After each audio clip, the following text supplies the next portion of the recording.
On ne peut décemment pas attaquer un policier, on ne peut pas attaquer un soignant, on ne peut pas attaquer un pompier. Et ça, voilà, ça doit être systématique. Disons qu'on peut être effectivement amené à voir certaines choses que la population ne voit pas ou voit peu, ne voit que dans des séries. À partir du moment où on sort son arme, qu'on prend le temps de viser, est-on encore en état de légitime défense?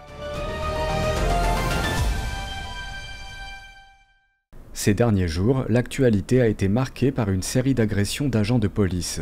On constate depuis longtemps un sentiment d'impunité au sein de la délinquance. Dans ce contexte, beaucoup pointent du doigt la justice française, qu'ils considèrent comme trop permissive. Mathieu Dufour est secrétaire du syndicat Alliance Police Nationale de la Marne. Nous lui avons posé quelques questions pour tenter de comprendre la réalité du métier de policier en France. Il revient sur la récente agression de plusieurs policiers à Reims, passés à tabac alors qu'ils sortaient boire un verre entre collègues.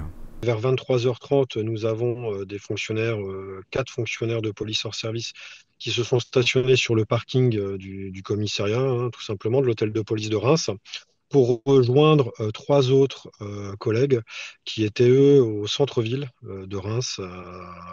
Ils allaient tout simplement boire un verre entre eux, puisque l'un fêtait son départ d'une unité.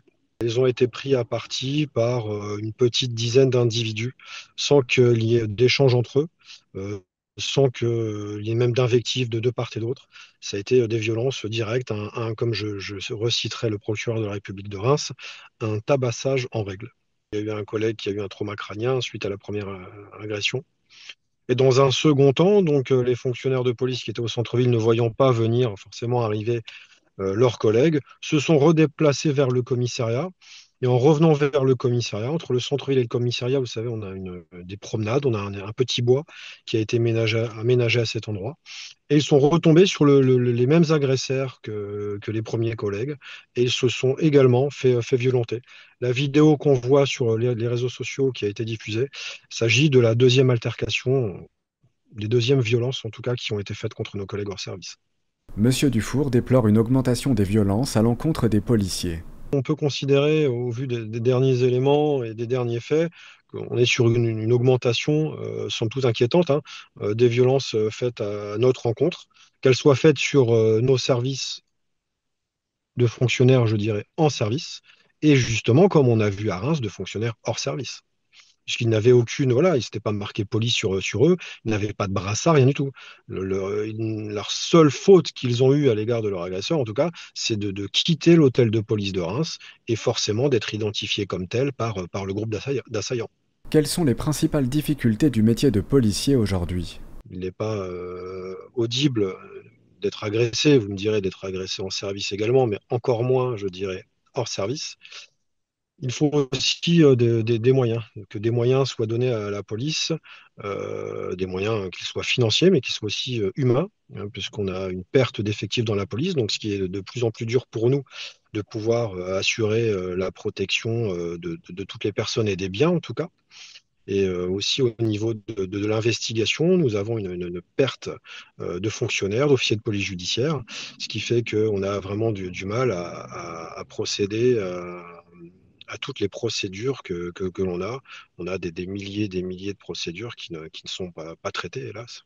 Mathieu Dufour revient sur la neutralisation d'un criminel à Marseille. Il répond à certaines critiques selon lesquelles les policiers n'avaient pas à faire usage de leur arme à feu de cette manière. C'est pas réaliste. Alors déjà, concernant cette affaire-là, il n'a pas été abattu par la police, mais neutralisé par la police, ce qui est quand même un langage différent.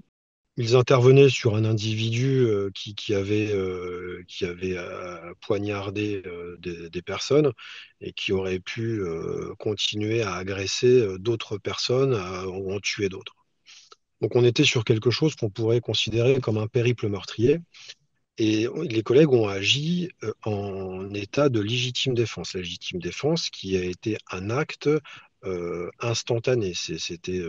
Les fonctionnaires n'ont pas eu le temps de chausser leurs armes, de prendre les appareils de visée et de tirer pour neutraliser ou toucher l'assaillant au niveau des jambes ou au niveau des bras.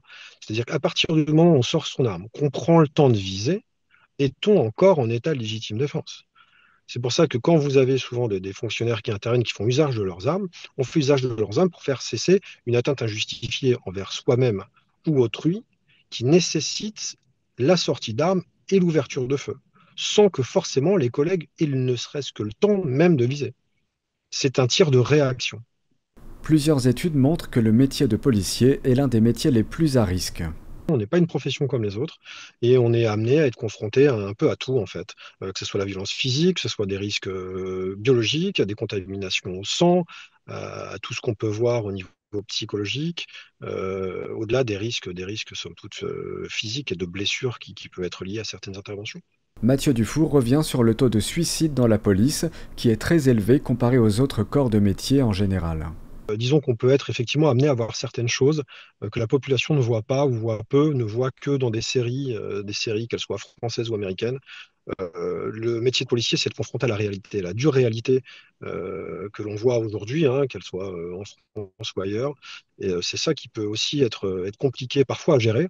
Mais effectivement, nous avons un nombre de suicides extrêmement important dans la police. C'est extrêmement inquiétant. Le gouvernement devrait mettre vraiment ce qu'il faut pour essayer d'éradiquer ce problème.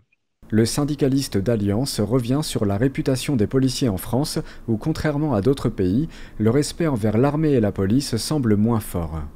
Comme on voit par exemple aux États-Unis, effectivement, où, à juste titre, on a ce respect et cet amour des forces de sécurité, de respecter, d'aimer les personnes qui risquent leur vie pour la protection des personnes et des biens. On le retrouve alors moins en France, effectivement, mais je dirais que la majorité des Français aiment sa police. On le voit dans les sondages qui sont faits, au moins 80% des sondés ont confiance et aiment leur police. Alors effectivement, on le voit moins, on le constate moins, il y a moins d'effets en France que qu'on peut retrouver par exemple aux États-Unis, comme ce que je disais. Mais je pense que malgré tout, les Français sont attachés à leur police. Les Français savent pertinemment ce qu'ils doivent à la police, parce qu'on est aussi et objectivement le dernier rempart d'une société qui est de plus en plus violente. Et je pense qu'ils en ont conscience, même si c'est peut-être totalement français, on a peut-être aussi parfois du mal à montrer aux gens qu'on apprécie ou voilà, de leur dire tout simplement. Quelles sont les principales qualités requises pour être un bon policier? L'abnégation, il faut être quelqu'un de calme. Il faut aimer déjà son travail, forcément avoir un amour certain pour son pays, c'est une certitude, pour les gens, et surtout pas rentrer dans la police pour l'argent.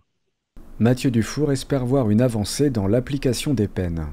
Si on veut, un tant soit peu, diminuer les violences faites aux forces de l'ordre ou même aux magistrats, aux pompiers, aux gendarmes, il faut que les délinquants et les criminels aient la certitude que s'ils touchent à un représentant de l'État, la seule solution possible, c'est la maison d'arrêt. Et je pense que si cela est fait, les chiffres de la délinquance, des violences en tout cas faites aux policiers, baisseront forcément. On ne peut décemment pas attaquer un policier, on ne peut pas attaquer un soignant, on ne peut pas attaquer un pompier. Et ça, voilà, ça doit être systématique. Alors je ne dis pas que la justice hasarde et hésite à prononcer des peines de prison fermes, mais parfois certaines peines de prison ne sont pas complètement réalisées, voire ne sont pas réalisées du tout. Hein, après, pas attention aussi, il faut être objectif, hein, savoir reconnaître à la justice aussi un manque de moyens, un manque de place dans les prisons en France, clairement. Il y a pas suffisamment de place dans les prisons, puisque les gens sont libérés avant la fin de la peine, avec des remises de peine qui peuvent être parfois systématiques. Et le but non caché aussi, c'est de faire de la place pour pouvoir mettre d'autres personnes à la place de celui qui vient de sortir.